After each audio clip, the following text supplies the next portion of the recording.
పరిశుద్ధనామమునకు వందనాలు. ప్రైజ్ లేడండి. దేని మాటలు వినకముందు ప్రార్థించుకుందాం. పరిశుద్ధమైన జీవం గల దేవ, నీతి సూర్యుడా, నిజమైన దేవానికి స్తోత్రాలు వందనాలు చెల్లిస్తున్నాం. నైనా నువ్వు గొప్ప దేవుడు, ఆశ్చర్యకరుడు, మా స్తుతుల కారణభూతుడు, నజరేయుడా, నీకు వందనాలు. నమ్మకమైన తండ్రి, నీకు వందనాలు. జీవం గల దేవ, నీకు స్తోత్రాలు చెల్లిస్తున్నాం తండ్రి. నాకు ఇచ్చిన తరుణం, భాగ్యం, యోగ్యతను బట్టి లెక్కలేని స్తోత్రాలు. నీ అమూల్యమైన ప్రేమ, నీ వాడబడిన ప్రేమను బట్టి నీకు వందనాలు, స్తోత్రాలు చెల్లిస్తూ యేసే ఘనమైన నామమున ప్రార్థించి వేడుకుంటున్నాం తండ్రి. ఆమేన్. మరి దేవుని యొక్క వాక్యంలో యాకోబు రాసిన పత్రికలో 13వ వచనం మనము ధ్యానం చేసుకుందాము. మీలో ఎవరికైనాను శ్రమ వచ్చినప్పుడు ప్రార్థన చేయాలి. మీలో ఎవరికైనాను సంతోషం కలన కీర్తన పాడవలను. మీలో ఎవరైనా రోగి ఉన్నారా? సంఘపు పెద్దలను పిలిపించి ప్రార్థన చేసి రోగికి నూనె రాసి ప్రార్థన చేయాలని వాక్యంలో చెప్పబడింది.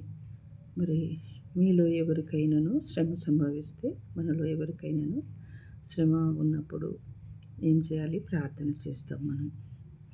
దానికి తప్ప మనము ఏం చేయలేము. మీలో సంతోషం ఉంటే, మనలో దేవుని మాటలు, దేవుని వాక్యం ఉంటే మనకు సంతోషం. మీలో సంతోషం ఉంటే దేవుని స్తుతిస్తాం, దేవుని గణపరుస్తాం, దేవుని ఆరాధిస్తాం. దేవుడు మనకు అప్పుడు సంతోషం అనుగ్రహిస్తాడు. మీలో ఎవరైనాను రోగి అయినాడా? సంఘ పెద్దలను పిలిపించి ఆ రోగికి నూనె రాసి ప్రార్థన చేయాలి. అప్పుడు స్వస్థపడినట్లుగా మనం వాక్యంలో గమనిస్తున్నాము. మనము విశ్వాస సహితమైన ప్రార్థన ఆ రోగిని స్వస్థపరచును. విశ్వాసముతో, నమ్మకముతో మనము ప్రార్థన చేస్తే ఆ రోగి స్వస్థపరచునని వాక్యంలో చెప్పబడి ఉంది. అదే విధముగా మరి యాకోబు పత్రిక 5వ అధ్యాయము 16వ వచనంలో, మీలో పాపం చేసినట్లయితే ఒకరితో ఒకరు ఈ పాపాలను ఒప్పుకొనుడి అని మరి 16వ వచనంలో, 5వ అధ్యాయం 16వ వచనంలో చెప్పబడింది.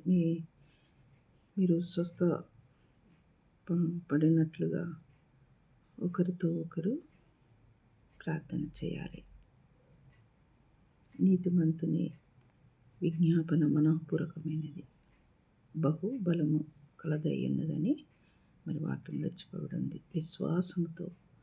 విశ్వాస సహితమైన ప్రార్థన మరి బహు బలమైనది, మనోపూర్వకమైనది, బహుబలమైనది. ఎంతో మనకు విశ్వాసంతో, దేవుణ్ణి నమ్మకంతో, యథార్థంతో దేవుణ్ణి అడిగినప్పుడు మనకు దేవుని శక్తి, బలం దొరుకుతుందని వాక్యంలో చెప్పబడింది. అదేవిధంగా 17వ వచనం కూడా మనం జ్ఞాపకం చేసుకుందాం. ఏలియా మన వంటి స్వభావం గలవాడు.